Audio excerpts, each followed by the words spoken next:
বৈশাখী মেলা রাঙাতে ব্যস্ত সময় পার করছেন নড়াইলের পালপাড়ার কুমাররা। তারা সকাল থেকে রাত পর্যন্ত তৈরি করছেন মাটির তৈজসপত্র আর খেলনা। এ নিয়ে আরো খবর জানাতে সেখান থেকে যোগ দিচ্ছেন সাইফুল ইসলাম তুহিন। তুহিন, সে সময়ের প্রস্তুতি কেমন দেখছেন?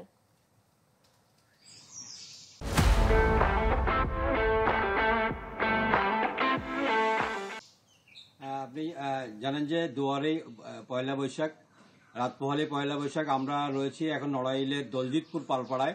এখানে শিবপদ পাল এবং তার স্ত্রী স্বপ্না পাল আসলে কাজ করছেন। আমরা সকাল থেকে দেখছি তারা খুব ভোর থেকেই কাজ শুরু করেছেন। শেষ মুহূর্তে যে প্রস্তুতি, মেলায় যে মাটির পুতুল উঠবে, মেলায় যে বিভিন্ন ধরনের খেলনা উঠবে, সেখানে তারা হরিণ বানাচ্ছেন, তারা বিভিন্ন ধরনের ফল বানাচ্ছেন, ঘোড়ায় রং করছেন শিবপদ পাল। এবং একটা নড়াইল জেলার সমস্ত যে পালপাড়াগুলোতে সব জায়গাগুলোতে আমরা দেখেছি এই একই ধরনের প্রস্তুতি সেখানে সেখানে রয়েছে। মেলা কিভাবে তারা নতুন করবেন, নতুন রাঙাবেন। যদিও অনেকের মনে এখনো প্রশ্ন আছে যে এবছর মেলা কোথায় ঠিকমতো হবে কিনা, এই ধরনের প্রশ্নের সম্মুখীন আমরা হয়েছি। একটা বিরূপ পরিস্থিতির মধ্যেও অনেকে রয়েছেন, তারপরেও তারা প্রস্তুতি চলছেন। শেষ পর্যন্ত যে প্রস্তুতি যে কাল সকাল থেকেই শুরু হবে বিভিন্ন জায়গায় মেলা, নড়াইলের শিল্পকলা একাডেমি থেকে শুরু করে SM সুলতান মঞ্চ এবং বিভিন্ন জায়গায় মেলার কথা রয়েছে। সেই মেলাগুলো যদি সঠিকভাবে হয় যেন হয়, সেই জন্য তারা আসলে এই প্রস্তুতিগুলো নিচ্ছেন। শিবপদ পালের এখনকার ব্যস্ততা কেমন যাচ্ছে দাদা? এখনকার ব্যস্ততা খুবই মুমূর্ষ, কারণ আগামীকালকে তো মেলা অনুষ্ঠিত হওয়ার কথা। তাই আমরা খুব ব্যস্ত আছি যে কালকে কিভাবে মালগুলো বাজারে তুলবো। আবার ঘোড়াদাপড়ের মেলা আছে, চৈত্র মাসের মেলা আছে। এই প্রস্তুতি নিয়ে আমরা কাজ করতে খুব ক্লান্ত হই। শুনছিলেন যে মেলার প্রস্তুতি নিয়েই কাজ চলছে, তারপরে সংশয় আছে। নড়াইলে মোটামুটি বৈশাখের প্রস্তুতি পালপাড়া থেকে এই ছিল সর্বশেষ অবস্থা। তুহিন, ধন্যবাদ আপনাকে। দর্শক, নড়াইল থেকে যুক্ত হয়েছিলেন আমাদের সহকর্মী। পহেলা বৈশাখ উপলক্ষে বেড়েছে ইলিশ বেচাকেনা। এ নিয়ে আরো খবর জানাতে মুন্সিগঞ্জ থেকে যোগ দিচ্ছেন শুভ ঘোষ। শুভ, ইলিশের দরদাম কেমন দেখছেন জানাবেন। রাতে বাঙালির পয়লা বৈশাখকে ঘিরে কিন্তু বরাবরই পান্তা আর ইলিশের একটি বিশেষ চাহিদা থাকে, আর সেই কারণে কিন্তু ইলিশের একটি বাড়তি চাপ ইলিশের উপরে তৈরি হয়। আমরা সকাল থেকে মুন্সিগঞ্জের মিরকাদিম মৎস্য আড়তে দেখছি যে ইলিশ কিনতে কিন্তু মানুষের একটি উপচে পড়া ভিড় রয়েছে।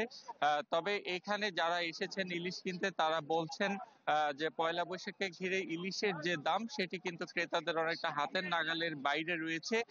সকাল থেকেই আসলে আমরা প্রতিটি কেজি ইলিশ কিন্তু বিক্রি হতে দেখছি 2,2500 টাকা থেকে শুরু করে 3,000 টাকা কেজি পর্যন্ত কিন্তু বিক্রি হচ্ছে। তবে একটি বিষয় যদি জানিয়ে রাখি যে 8 এপ্রিল থেকে 14ই এপ্রিল পর্যন্ত কিন্তু আসলে জাটকা যেগুলো রয়েছে, জাটকা ইলিশ, সেগুলো ক্রয় বিক্রয় মজুদের উপর নিষেধাজ্ঞা থাকলেও আমরা কিন্তু জাটকা ইলিশ বিক্রি হতে দেখছি অবাধে, এবং সেটি নিয়ে কিন্তু আসলে প্রশাসনের নজরদারি ও তদারকির একটি অভাব রয়েছে বলে কিন্তু অভিযোগ করেছেন ভোক্তা পর্যায়ে সাধারণ ক্রেতারা। তারা বলছে যে পয়লা বৈশাখে ইলিশের যে চাহিদা বৃদ্ধি পায় বা আকর্ষণ থাকে, সেটির সুযোগ কাজে লাগিয়ে কিন্তু বিক্রেতারা সেটির দাম কিন্তু অনেকটা বেশি বৃদ্ধি করেছেন।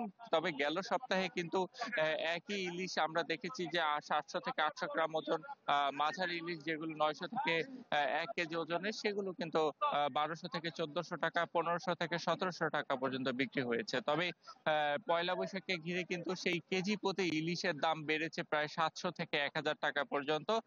সেটি নিয়ে এক ধরনের অসন্তুষ্টি ছিল ক্রেতাদের মাঝে। তবে এই নিয়ে কিন্তু নানা অজুহাত রয়েছে ব্যবসায়ীদের। তারা বলছেন যে বাজারে সরবরাহের ঘাটতি দেখা দেয় এবং সরবরাহের তুলনায় চাহিদা বেশি থাকার কারণে সেটির একটি প্রভাব পড়েছে ইলিশের বাজারে।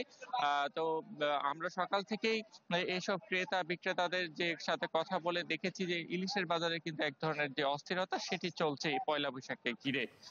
তবে ভোরের আলো ফোটার সাথে সাথে কিন্তু ক্রেতার বিক্রেতার হাক ডাকে ইলিশের বাজারে কিন্তু এখন একেবারে গমগম একটি অবস্থা। শুভ, ধন্যবাদ আপনাকে। দর্শক, ইলিশের খবর জানাতে মুন্সিগঞ্জ থেকে যুক্ত হয়েছিলেন আমাদের সহকর্মী।